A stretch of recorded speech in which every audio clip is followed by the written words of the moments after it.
नमस्कार दोस्तों, कल 16 जून को पालघर जिले में मुख्यमंत्री देवेंद्र फडणवीस का दौरा है। मुख्यमंत्री का यह दौरा वसई वासियों के लिए सौगात है या वसई वासियों की बदनसीबी का एक नमूना, यह समझ पाना मुश्किल हो रहा है। दरअसल मुख्यमंत्री के इस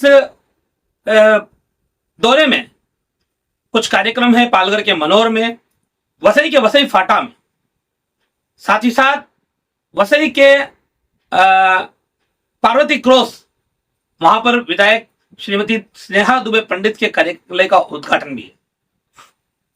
अब आप सोच रहे हो कि मैंने जो आगे कहा कि दौरा सौगात है या बदनसीबी का नमूना, ये क्यों? तो मेरे इस बात के पीछे जो कारण है वो कारण है मुख्यमंत्री के दौरे में वसई को एक सौगात मिलने वाली है। वो सौगात है वसई विरार महानगर पालिका संचालित डीएम पैटेट हॉस्पिटल की विस्तारित इमारत का कल उद्घाटन होने वाला है।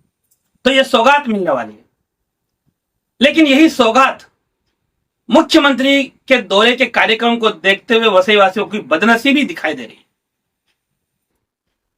अब फिर से आपको सवाल उठेगा कि यह बदनसीबी कैसे?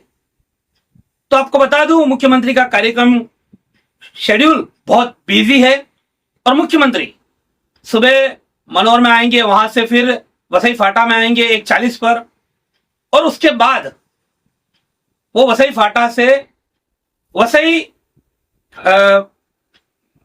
पार्वती क्रॉस, वहां पर जहां पर मैडम का कार्यालय है, विधायक मैडम श्रीमती स्नेहा दुबे का, वहां आएंगे, कार्यालय का उद्घाटन करेंगे। लेकिन जो मैंने आपको आगे बताया कि डीएम पैट्रियट हॉस्पिटल का उद्घाटन होगा, वो मुख्यमंत्री ऑनलाइन पद्धति से करेंगे 12:30 बजे। यानी कि मुख्यमंत्री वसई में आएंगे, लेकिन जनता के लिए बनाए गए हॉस्पिटल की विस्तारित इमारत का यहां खुद जाकर उद्घाटन नहीं करेंगे, जबकि अपनी विधायक श्रीमती स्नेहा दुबे पंडित के ऑफिस का उद्घाटन जरूर करेंगे। तो अब यही एक बात इस बात को सोचने पे मजबूर करती है कि क्या ये महानगर पालिका वासियों को मिलने वाली सौगात है या उनकी बदनसीबी का नमूना है।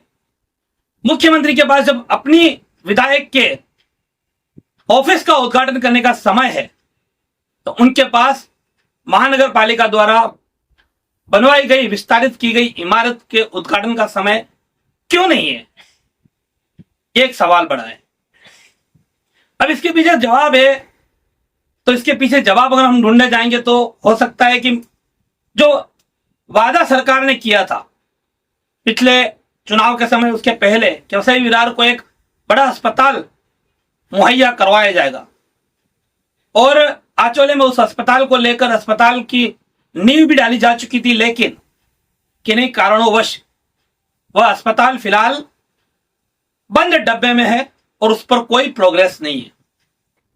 वहीं दूसरी तरफ जिस डीएम पैट्रियट हॉस्पिटल में अभी विस्तार किया गया है, सुविधाएं बढ़ाई गई है, इसमें भी किन किन सुविधाओं का समावेश किया गया है फिलहाल इसकी जानकारी नहीं है, वो हम आपको कल जरूर देंगे।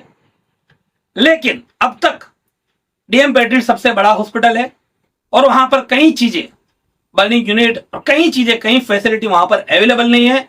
छोटे मोटे भी किसी तरह की परेशानी के लिए या तो प्राइवेट अस्पतालों में लोगों को, पेशेंट को भेज दिया जाता है, नहीं तो सरकारी अस्पताल में बेहतर सुविधा के लिए मुंबई के केएम हॉस्पिटल, जेजे हॉस्पिटल और भी जो बड़े हॉस्पिटल है वहां पर भेजा जाता है। यह तो बात हुई मुख्यमंत्री के दौरे की।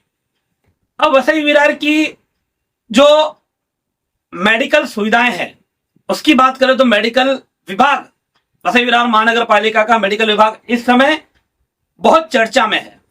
हालांकि बातें मीडिया के सामने और बहुत ज्यादा जाहिर नहीं हुई, उनको छुपाया गया है, लेकिन काफी अलग अलग जगह से अलग अलग चर्चाएं इस कुछ महीनों में सामने आई है, जहां पर मरीजों का इलाज कम हो रहा है और दूसरे काम जैसे कि छेड़छाड़, डॉक्टर द्वारा फोन पर मरीज को देखा जाना वीडियो कॉल पर, ऐसे काम जरूर दिखाई दे रहे हैं। आप सभी को याद होगा तो पिछले साल 8 मार्च को जब इंटरनेशनल वुमेन्स डे होता है, उस दिन हमने एक खबर चलाई थी। उस दिन महानगर पालिका के नालासोपारा के अस्पताल में वुमेन्स डे सेलिब्रेशन करने के लिए वहां पर एडमिट गरोदर महिलाओं को नीचे सुलाया गया था और वो सेलिब्रेशन किया था। उसकी हमने खबर भी चलाई, उसकी शिकायत भी की थी। लेकिन चूंकि हमारे यहाँ का जो सिस्टम है, वो सिस्टम ही ऐसा है कि जो गुनहगार है उसी को जांच का कहा जाता है। मैं वो मामला घसीट कर लेके गया था ह्यूमन राइट कमीशन तक में, लेकिन ह्यूमन राइट कमीशन ने महानगर पालिका को ही उसकी जांच करने को बोला। और जब महानगर पालिका के ही नाक के नीचे ये सब जारी है, जिसमें महानगर पालिका की चीफ मेडिकल ऑफिसर भक्ति चौधरी इन सब बातों को जानती है, उसके बावजूद अपने स्टाफ को कहीं ना कहीं वो लगातार बचाते रही है। ऐसे में इन स्टाफ को होगा ही क्या। और हो सकता है कि कल मुख्यमंत्री भी इसीलिए डीएम पेट्रियट हॉस्पिटल में न आकर ऑनलाइन उद्घाटन करके निकलने वाले हो। लेकिन फिर भी इस तरह से मुख्यमंत्री का क्षेत्रवासियों के लिए बनाए गए एक अस्पताल को दरकिनार करना कहीं ना कहीं क्षेत्रवासियों के मुंह पर एक बहुत बड़ा तमाचा है। इस वीडियो में फिलहाल इतना ही। वीडियो कैसा लगा हमें आप अपनी राय कमेंट में जरूर दीजिए। वीडियो को लाइक और शेयर कीजिए, चैनल को सब्सक्राइब कीजिए। नमस्कार, जय हिंद, जय महाराष्ट्र। हमारे चैनल सैफ न्यूज़ लाइव पर अपने व्यापार और सेवा से संबंधित विज्ञापन प्रसारण हेतु दिए गए मोबाइल नंबर पर संपर्क करें।